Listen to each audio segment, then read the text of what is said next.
There we go. We're started.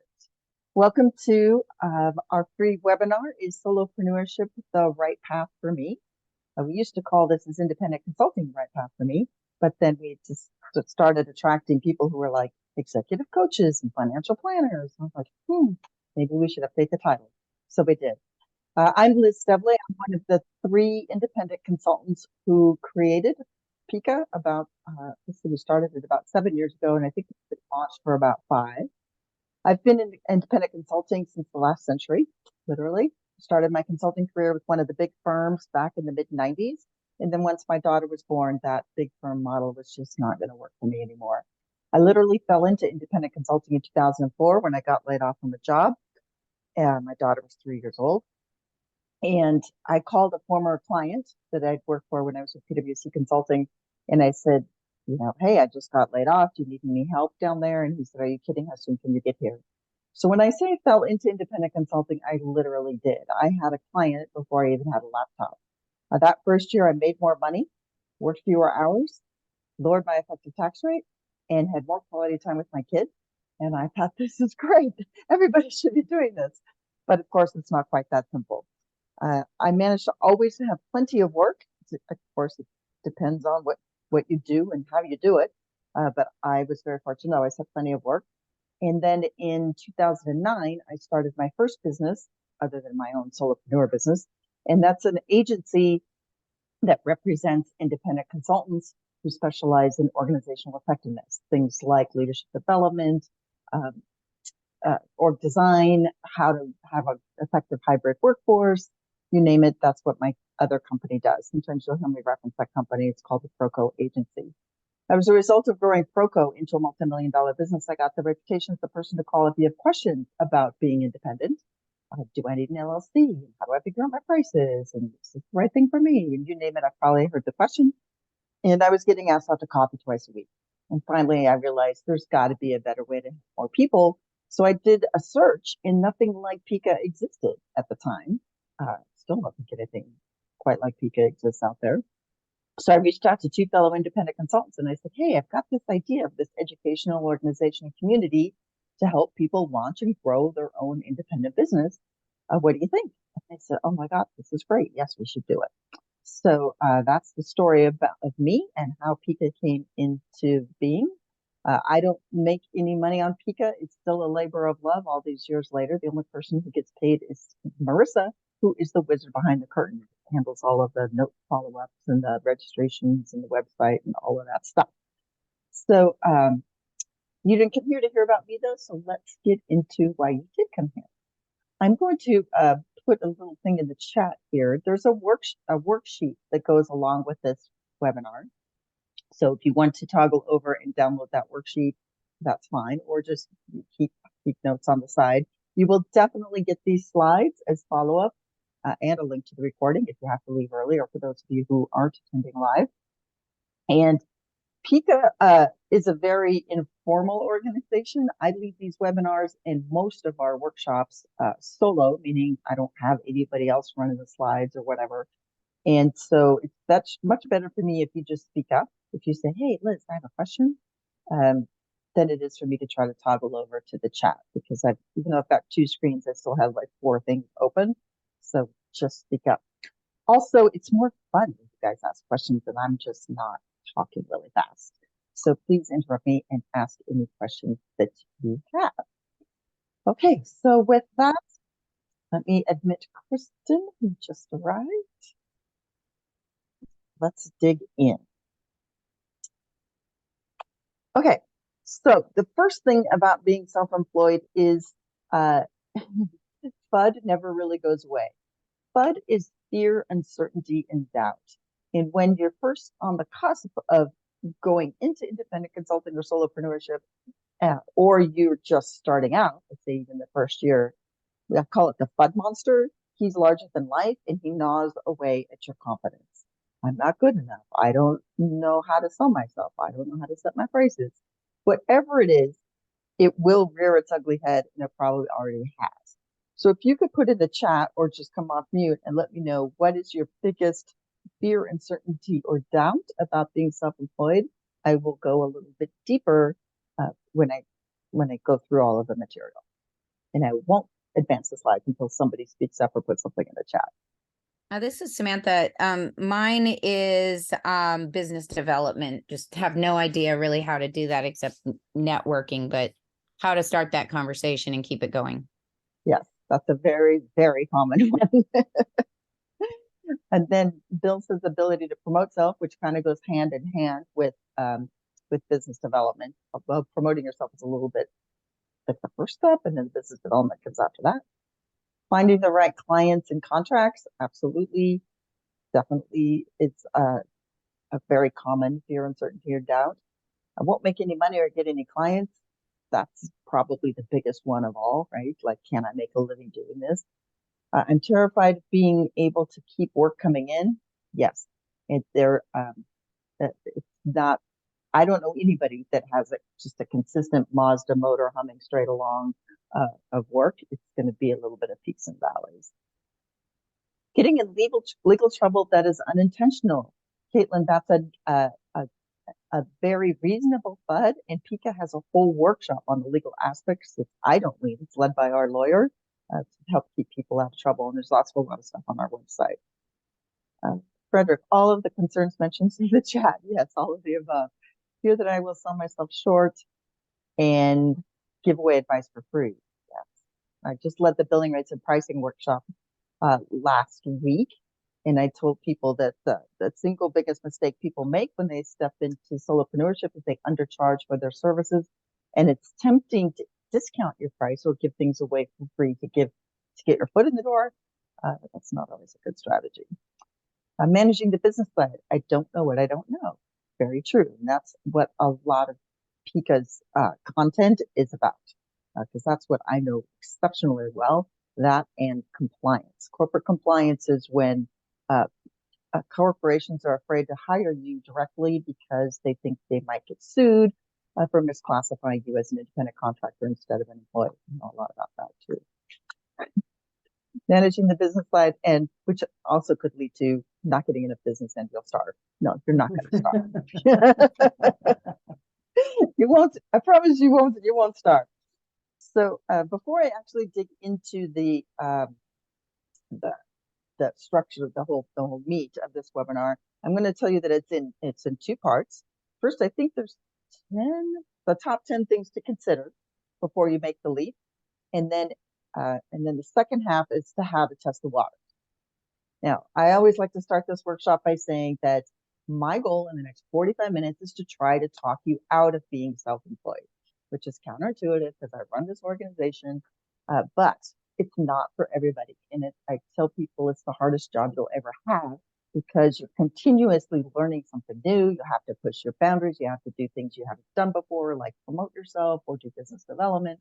So you have to be willing to learn, make mistakes, and learn and try again. So if I haven't talked you out of it in the first 45 minutes, the last 15 minutes is how to test the waters and get started before going all in. What that means is before you set up your LLC, your website, and all of that stuff. So let's get started with the first thing to consider before you step into self-employment. Money management. Can I make a living doing this? This is all tied together. So there's two sides to this, and they're definitely interrelated. But slow and erratic cash flow is probably the hardest part about being self-employed, especially if you plan to work with large companies, corporations. Although large companies are used to paying higher rates, which is definitely a good thing, as they're used to hiring like Deloitte and PwC and those large firms in the world, their payment terms are horrible. And the larger the company, the worse the payment terms. It's counterintuitive. I know people who have done consulting work for startups, and the founders literally whipped open their checkbook and written a check and handed it to the consultant. On the other hand, my other company does business with Fortune 500 companies, and we had a contract come from, I forget which company it was. It might have been Corning out of New York, or maybe it was Panera Bread. They wanted our terms to be 120 days. And we said, absolutely not. That means that if a consultant starts working in January, they're not going to see any money until like June. And self-employed people can't live without cash flow. So the payment terms are often negotiable, but With bigger firms, the best you can get is net 30, and most of them will settle in about net 45, but they always ask for longer terms. So even if it's net 45, if you do work in January and you bill for it on February 1st, you're still not going to see any money until the middle of March at the earliest. So you have to have a safety net for good times and bad, and to handle this erratic cash flow and or the payment terms of the large corporations. This little chart of the Richter scale reminds me of when I was self-employed. So I specialized in organizational change strategy and implementation for big, hairy tech projects, implementing things like PeopleSoft, which doesn't exist anymore, Oracle, SAP, Workday, Siebel systems, big systems into corporations. So my cash flow ranged from $5,000 a month to I think it was $24,000 a month. Obviously, $24,000 a month is a good living, but you can't live as a single mom in San Francisco on $5,000 a month. So, and that was all pre-tax, right? So I still had to save money for my taxes, which brings me to the second point. You have to be organized enough or disciplined enough to be able to pay your quarterly taxes and have the money available. Now, the first year you start out, so let's say that you decide to go for it this year in 2023, you're not expected to pay any quarterly taxes for this tax year because the government doesn't really know that you're self-employed yet. So you really have almost a year of grace period before you have to pay quarterly taxes. That said, the first time that I had to pay quarterly taxes, so let's see, I fell into independent consulting in 2004. And so I had a quarterly tax payment come up, and I had not been setting money aside, and I was caught short. So then I had to totally scramble, and I don't remember where the money came from, probably my home equity line of credit or something. And I kind of freaked out. It was just too stressful of a situation. I said, well, I'm never going to do that again. And because I have really no fiscal discipline anyway, I set up this little trick. So from that point on, every time a client paid an invoice, I took 40% of it and I put it into a separate bank. I called it the secret bank. It wasn't my regular bank, because if I logged in and saw that I had $6,000 in savings, I'd say to my daughter, hey, we can afford to go to Hawaii on vacation. So I had to literally hide the money from myself. And then when it was time to pay quarterly taxes, I would transfer the needed amount back to my regular bank, pay the quarterly taxes. And then that's where the magic happened. When it came time to do my annual tax return, I usually had anywhere from 20 to 25,000 left over in that secret bank account. That's what went into my self-employed retirement account, lowered my effective tax rate. So I was able to save a ton of money for retirement. I lowered my effective tax rate, eventually getting it down into single digits, because I'd rather pay myself than to pay the government. So that's sort of one of the benefits of being self-employed, is you can save more for retirement and lower your effective tax rate, business deductions, and self-employed retirement plans, and what's known as a health savings account. I'm not going to get into that in this workshop. There's lots of information about that on PICA's website. My point here, though, is money management is tricky when you're self-employed. There is no smooth growth curve, right? It's probably going to go up and down with peaks and valleys, and it never fails that, when it rains, it pours. Like if you're handling multiple clients, they'll peak at the same time. It's just the way it works. If you do something like financial planning or executive coaching or something like that, you can smooth it out a little bit more, because you're probably going to have several clients at a time. So that does make it a little bit easier. But the point is that you need to be well organized and prepared for this uneven cash flow. Any questions before I go into the next?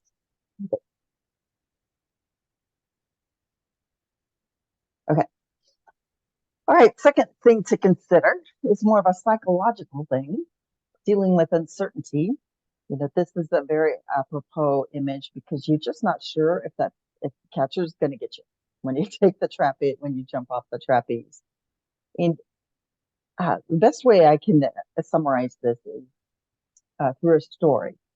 Many years ago, let's see, if I fell into independent in 2004, this probably would have been about 2005, 2006, 2007, I'd get together with a friend of mine, Benita, who was working at Accenture.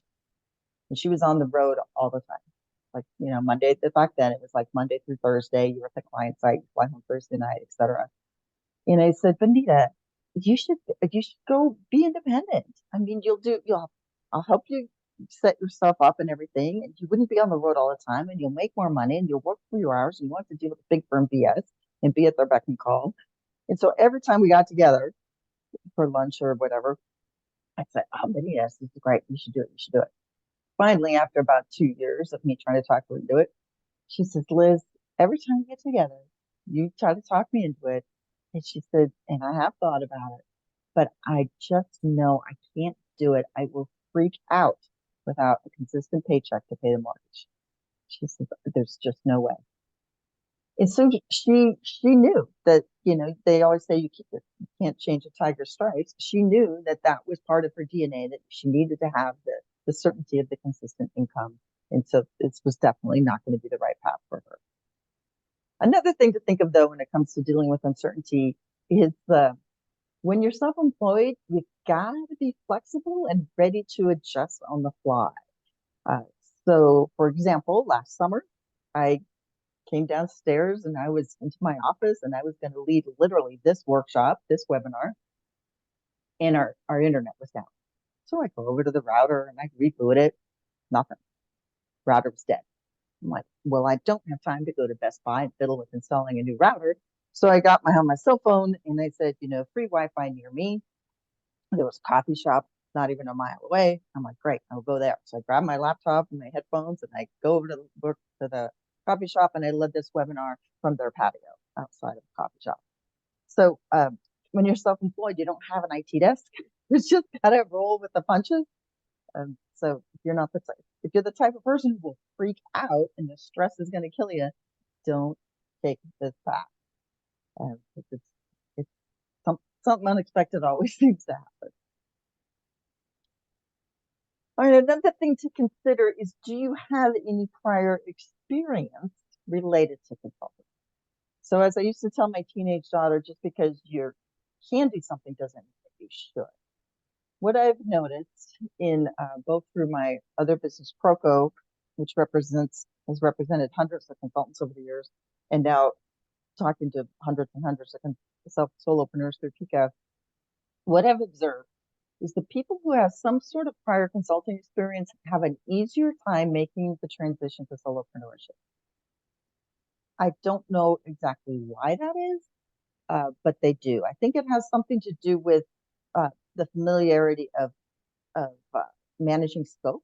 Like you agree to A, B, and C, and then the client says, "Oh, well, if you also, we need somebody else to do D."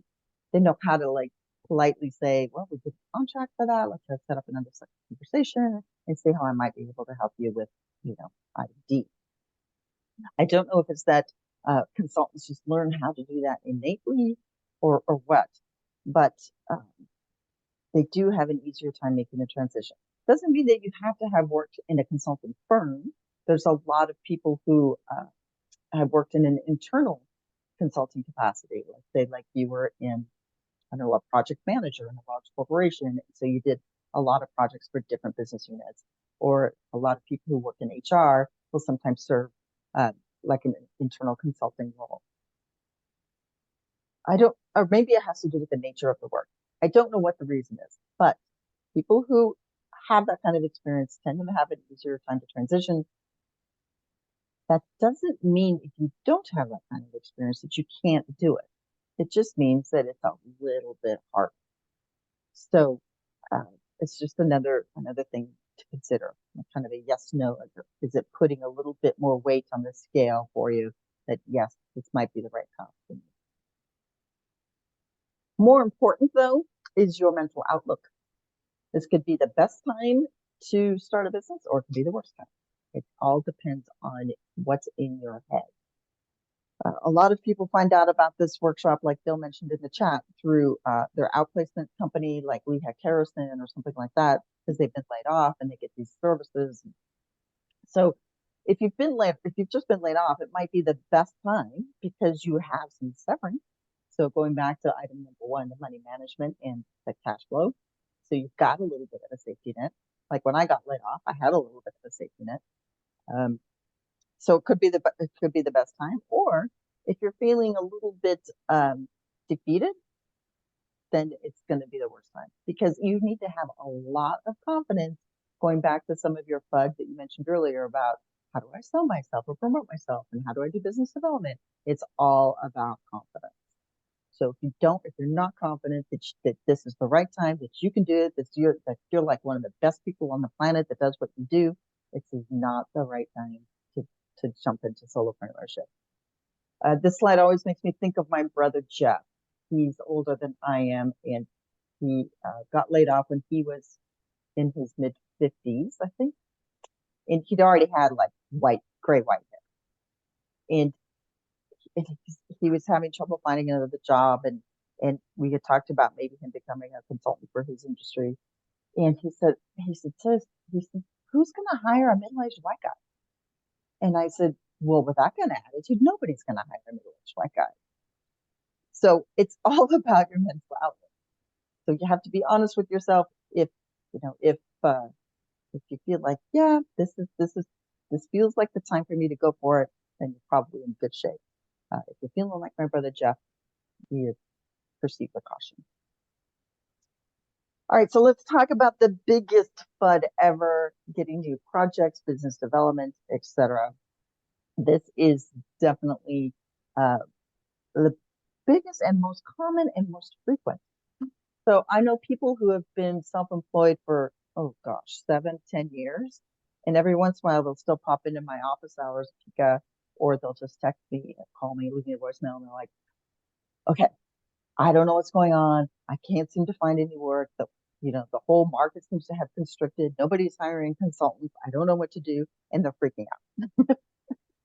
So when I said that the FUD, rears its ugly head over and over and over again throughout your solopreneurship journey, it's very true, because that happens to all of us. In fact, I've been self-employed now for 19 years, and my company Proco is having one of the slowest years ever this year, and I keep freaking out, but I know that eventually it'll rebound, and it's just a business cycle.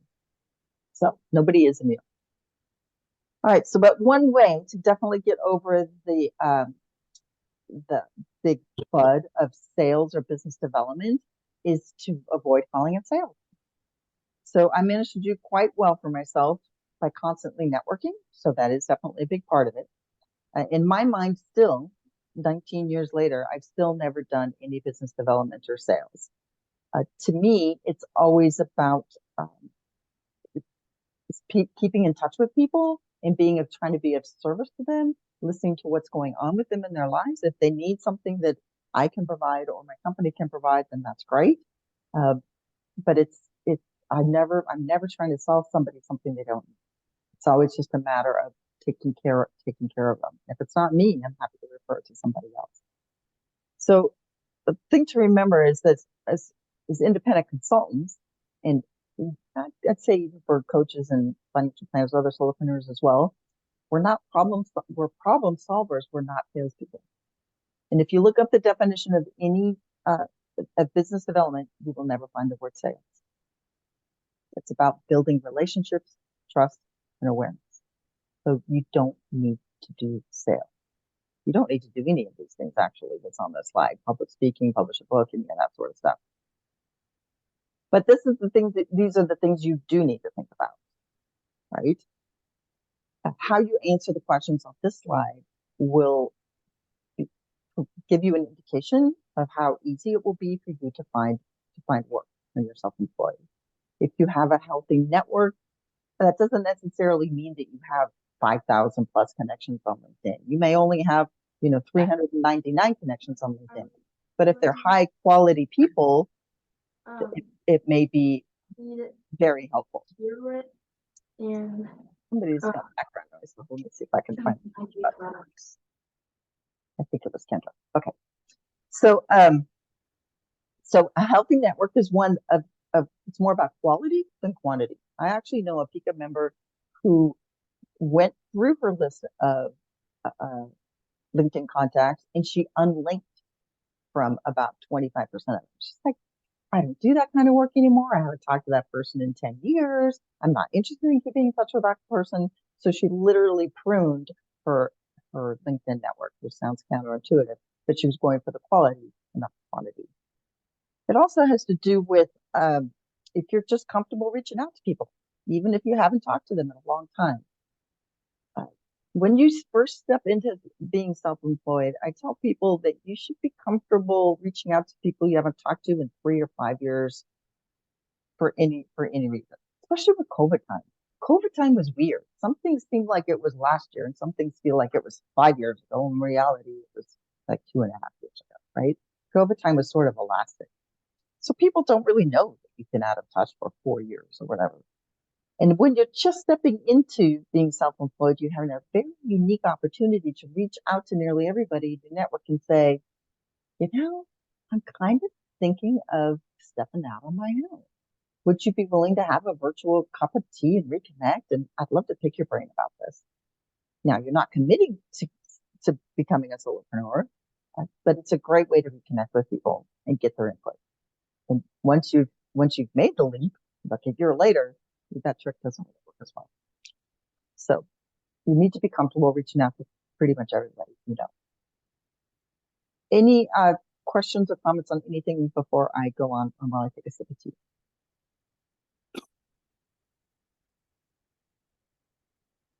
Frederick, you came off mute. Did you have a question?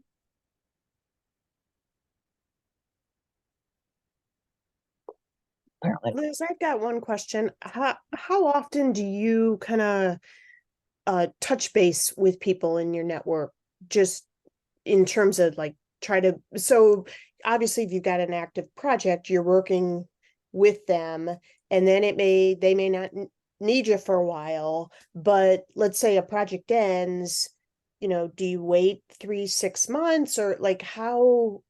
I mean, it almost seems like it could be a full-time job, just sort of reconnecting in a meaningful way with people, with prospects. Yes, it can be a full-time job, which is why people use constant contact and auto mailers and all of that stuff that is impersonal that I would never use.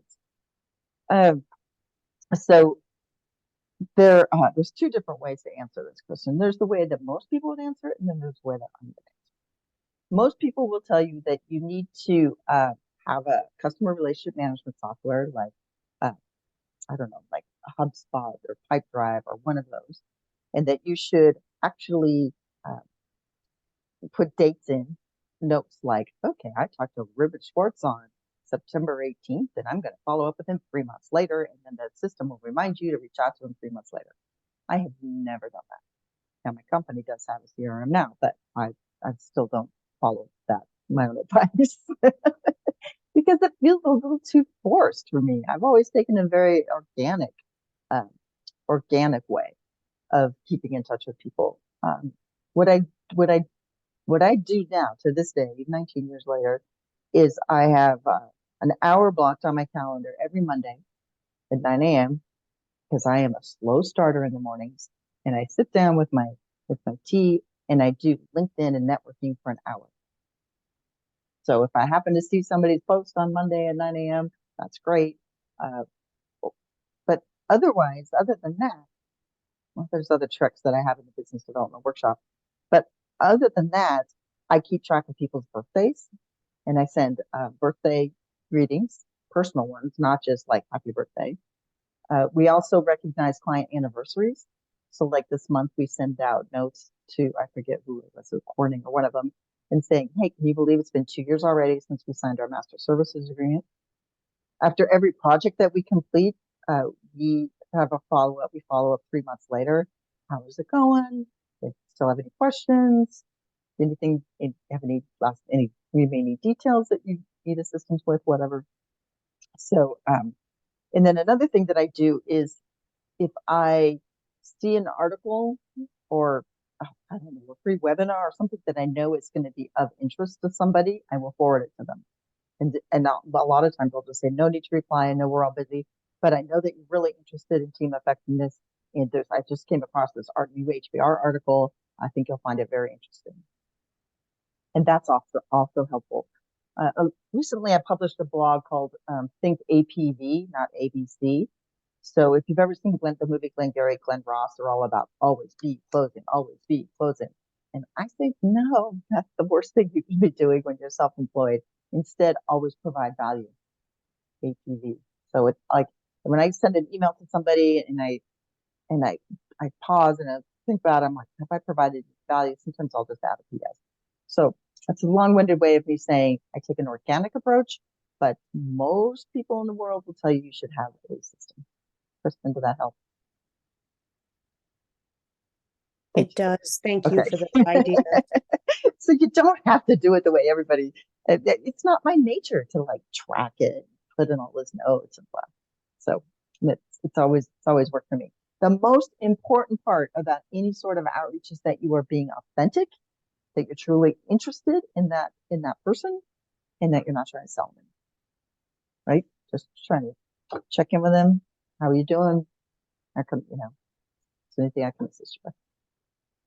Hey, a quick question. So in a situation where I'm trying to start, a business or reach out to network, honestly, because I do need something, I do appreciate that kind of feels tacky and it's not a great way to operate. But I once worked for a company, it was actually a consultancy, and they had this whole concept of social capital, and they had, LinkedIn marketing, and they used all the CRM type tools, and it just felt fake.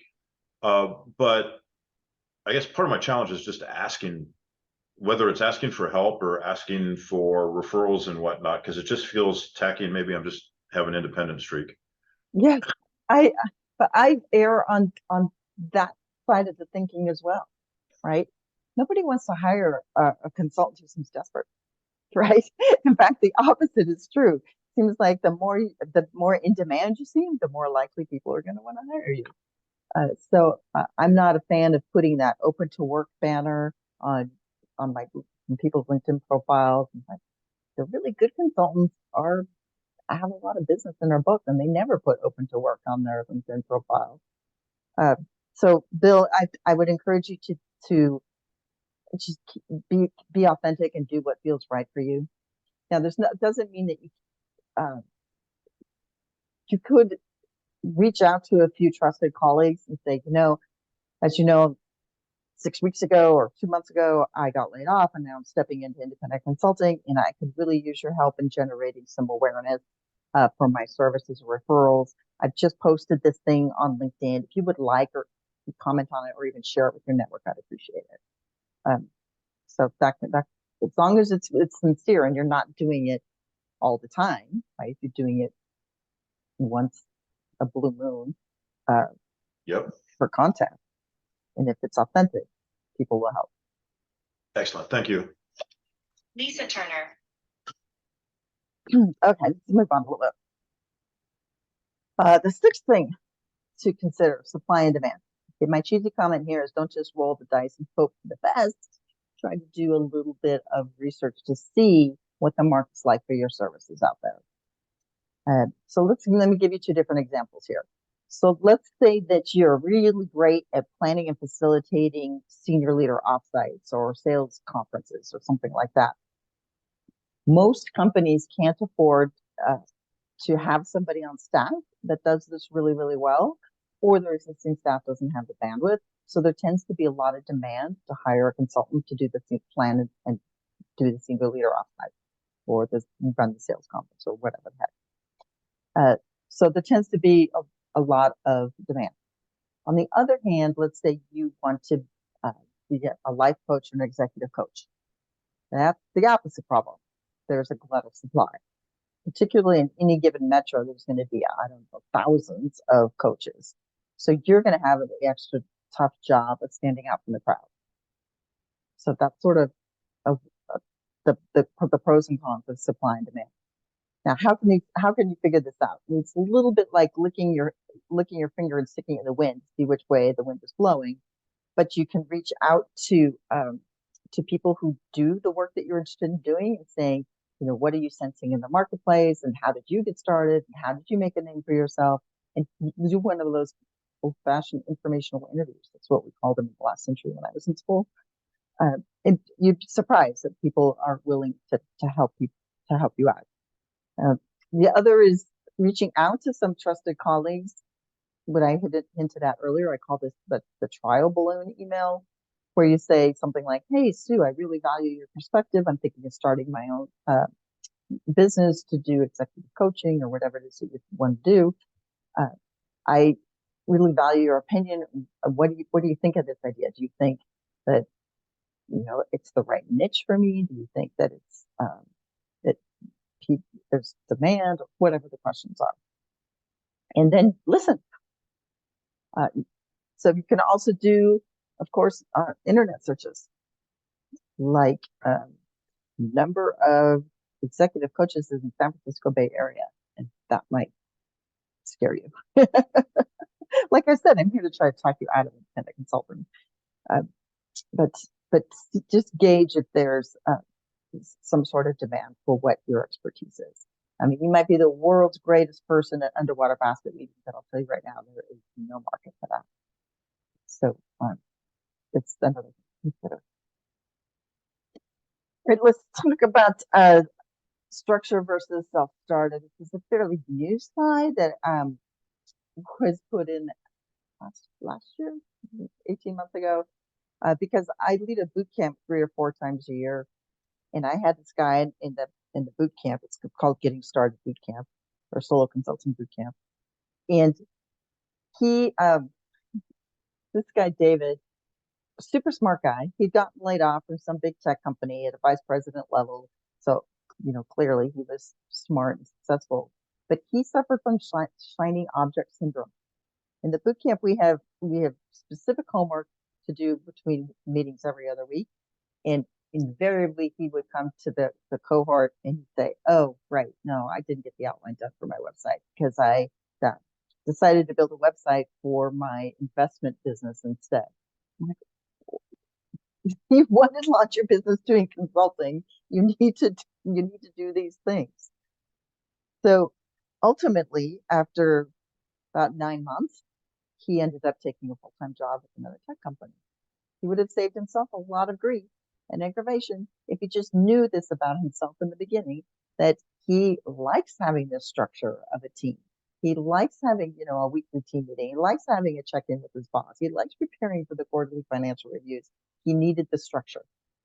So if you can try to channel your inner David and think, is that me? Would that happen to me? Then just save yourself some aggravation and just don't even think about going into being self-employed. Because you got to stay focused and you got to stay on track. That's the boot camp does that. I'll be starting another one probably in January. And we also have a getting started checklist, and PICA's got all kinds of things. So there are ways to help you, but you still need to do the work. All right, none of you mentioned this in your fear, uncertainty, and doubts earlier, but this is another big monster in the room, which is benefits. And there's a couple different angles to this. Obviously, with the health exchanges, you can get health insurance now, but it's still exorbitantly expensive. To give you a price point, so my daughter was insured through her college, and so she's not on my plan. So it's literally just me in my 50s, always healthy, non-smoker, et cetera, and I live in Nevada. I have a deductible of $5,000, $6,000. I don't know. It's so high, I never reach it. High deductible plan, $5,000 or $6,000, and my premium is $785 a month. So the trick to getting health insurance, obviously, is if you have a partner, get insured for them. If you can go Cobra, go through Cobra. It's a limited amount of time, and you'll have to pay both the employer's share and your share of the insurance. But it's 9 times out of 10 still cheaper than buying your own insurance through a health exchange. The other side to this is to make sure you're charging enough to pay for it. That's why consulting rates tend to be high. Because you're running your own business and you have to pay for your own health insurance. And then the other thing to consider with benefits, though, is vacation are twice as expensive, because not only are you spending the $6,000 to go to Hawaii for 10 days, you're not working. So there's the opportunity cost of not having those billable hours. So those are some of the trade-offs. And I think there's one or two more things. Yes, two more. So another thing to consider is your work ethic.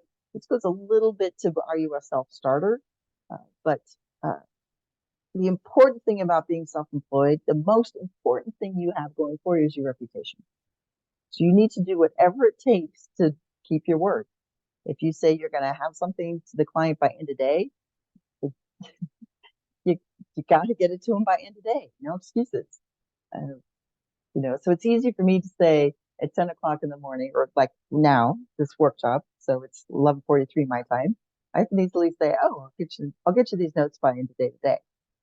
But then, something happens. My partner gets in a bicycle accident and I have to take him to the ER, or I don't know, something always seems to come up.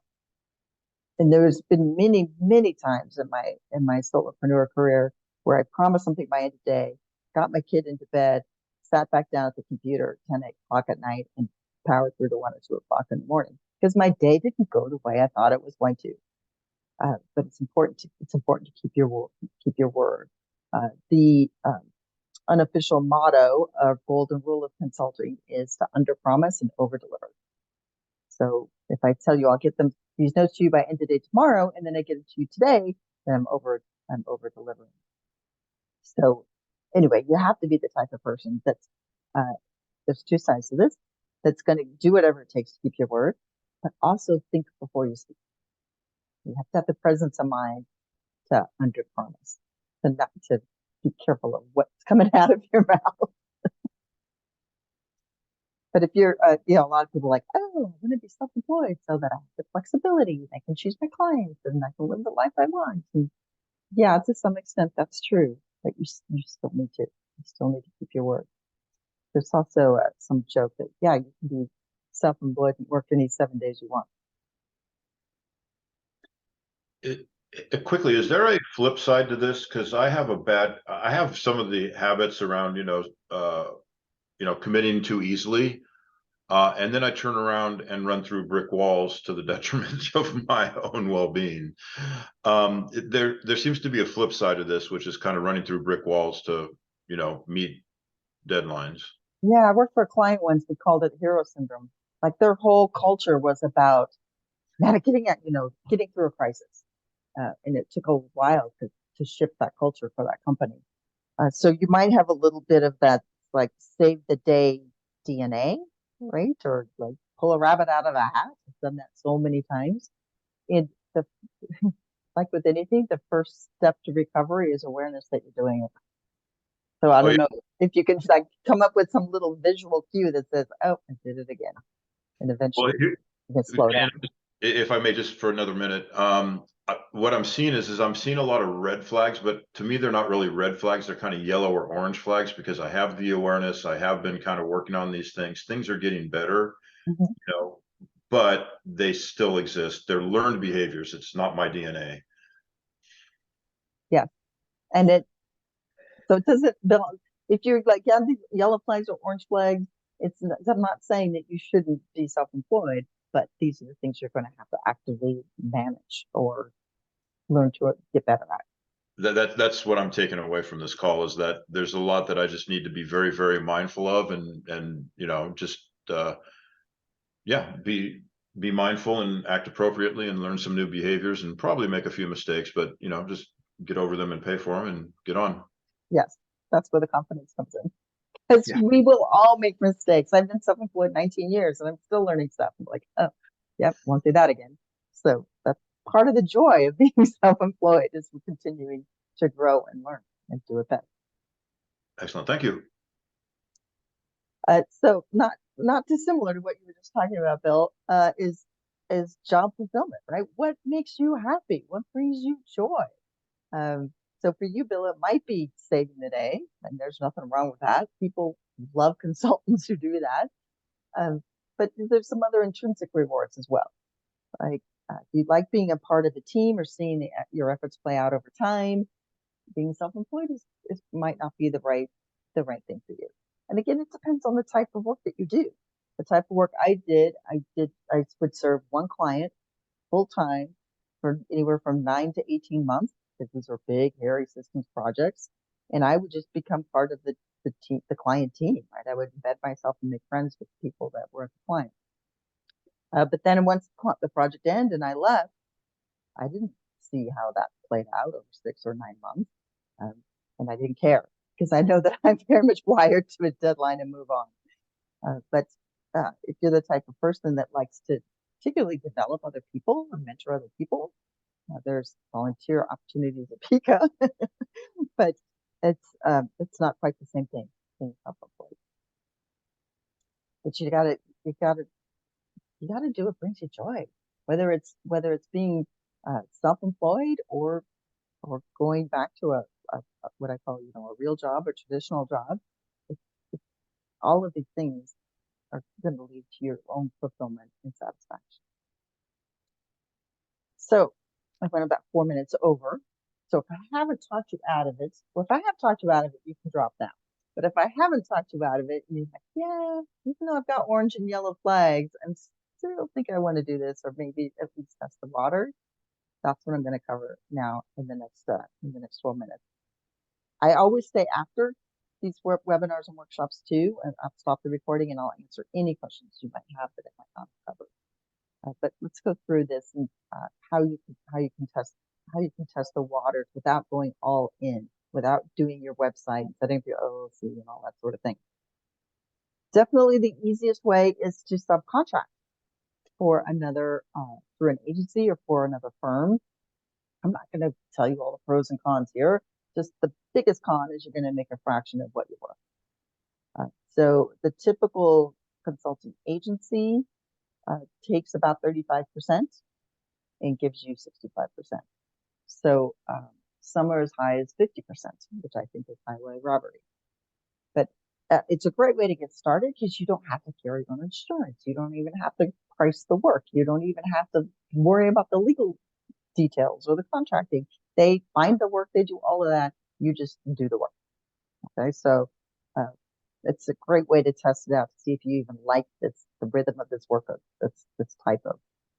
And the fees include benefits?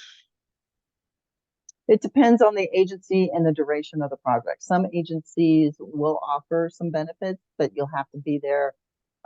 You have to be on an engagement at least 60 days, or I don't know, blah, blah, blah. Sometimes they have various fine print. Yeah, because I've used Resource Global Professionals and Management Solutions, and they're kind of like Robert Halfish, except a little more high end in different areas. RGP is a very well known one. I know lots of consultants who have done work through RGP. Yeah, they're actually, I've enjoyed working for them. The problem is every time I work with someone like that, I end up getting attached to the company and they hire me. Well, that means you're doing something right.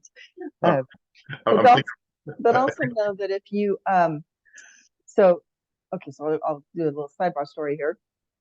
When I fell into independent consulting in 2004, did that work for that prior PwC client, I literally pulled a number out. They said, well, how much you charge? I literally pulled a number out of thin air, which I don't recommend. And then I finished that project 9 months later. I was like, oh shoot, I got nothing. I got nothing lined up, because I didn't plan this to be self-employed. I literally fell into it. And so then I went to some of the agencies. In fact, I can advance the slide here. And I went and I said, submitted my resume or whatever, and I did an interview actually at M Square Consulting. And he said, oh yes, we could definitely use you, and we've got some things in the hopper right now for your area of expertise. And for some reason, somehow, the person I was talking to let it slip that that they keep their agency fee is 35%. I'm like, oh, okay, well, whatever. And because I can't do any math in my head, I went home. I'm like, 35%. That sounds like it could be a lot. So I whip open an Excel spreadsheet. I said, well, my typical projects are going to be 9 months. They're full time, and I ran the numbers. I'm like, holy smokes, they're going to make $45,000 for finding me one project. That's ridiculous. I'm not willing to give up $45,000. That's money that should be coming into my pocket. I'm going to find my own work. Mhm. So I did. So, if you're doing shorter projects, like facilitating workshops for one day or whatever, then, you're not going to be giving up that much money. But run the numbers, see how much money you're giving up to them. I mean, it is easy. And the reason these slides are here is because it's easy to test the water before you make the big investment of your personal branding and your website and your corporate structure and all of that stuff. But all of these, you're going to get these slides. These are all linked to well-known agencies, so you can check check them out, poke around. Some of them are known for different types of work than others, etc. But I recommend all of these on this slide. Similarly to the agencies are the online platforms. There's just less human involvement. They tend to be driven by keywords and algorithms and artificial intelligence. But because there's fewer humans involved, their markup is less. Usually it's 20-25%. So that's good news. The bad news is they have tens of thousands of resumes in their database. So if you're going to try this method, upload a long version of your resume. What do I mean by that? So I'm thinking of a PICA member. Her name is Sharon. She worked at Hewlett Packard for 22 years doing program and project management. I encouraged her to list every single project or program she ever led for Hewlett Packard in 22 years. Didn't have to be long, maybe two, what the situation was, what her role was, what the result of the project was, on time, under budget, whatever. So her resume ended up being like 3 pages long. That's the version you upload, because when somebody does a search on program management, those keywords are going to appear 3 dozen times. But that's one trick for dealing with these. The other is like anything, they track your, like any website, they track your engagement. So set a calendar reminder every Monday, 9 a.m., log into Catalan, see if there's anything there that's a fit for you, and it all boosts your algorithm results, right? Also, when you submit, they call it a pitch, but basically it's why you think you're the right fit for this type of work. Do that in a Word document so that the next time you do a pitch, you can rip and apply. So you're not inventing this over and over. So those are 2 good ways to get started and test the water to see if it's the right fit for you. You will be giving up some money that rightfully could be coming to your pocket that you're not having to do, right? The business development, or the contracting, or the price setting, curing insurance, or all of that other stuff, or how to run a business, which was one of your other, somebody mentioned in their FUD earlier. That, even though I just said all that, I actually trademarked the phrase that friends don't let friends W-2, meaning that if you go through one of these online platforms or agencies, you will likely be paid on like a temporary worker on a W-2 basis. And that really restricts how much money you can save in your own retirement, in your business tax deductions, etc. That's not the purpose of this workshop. All right, but what if you really want it? Like Bill, you mentioned you have been subcontracting for a while through RGP or whatever, and you're like, yeah, I think it's time for me to really go all in. So what do you do next? Well, obviously PICA is the answer. That's why we started it, right? But do discuss the trade-offs with somebody you know and love, because you will not be in this on your own. You're gonna need your partner, your adult kid, your dog, somebody to support you when you have bad days, because they're gonna happen. If I were in your shoes, the next thing I would do would be to take the Getting Started workshop, only $69, coming up on October 4. Then, if you're like, oh, yeah, PICA's got a ton of information, and I would love to drop into Liz's office hours or whatever, all the other benefits are PICA, you'll get a discount code, and then you can join PICA and factor in the $69 you pay for that workshop. So you can sort of try before you buy. We call that the winemaking model, right? If you buy the bottle, you don't have to pay for the wine tasting. So that's what I recommend. PICA membership is $395 a year. For the first year, renewals are $199. So $400 is like really, people like PICA members like Liz, you really should raise the prices. But I don't want to price people out of it, especially if you're between jobs. You have to be careful of what you spend, where and how you spend your money, even though it is tax deductible. All right, so with that, that's a little bit about PICA. Those are the things to consider, whether this is going to be the right path for you, solopreneurship.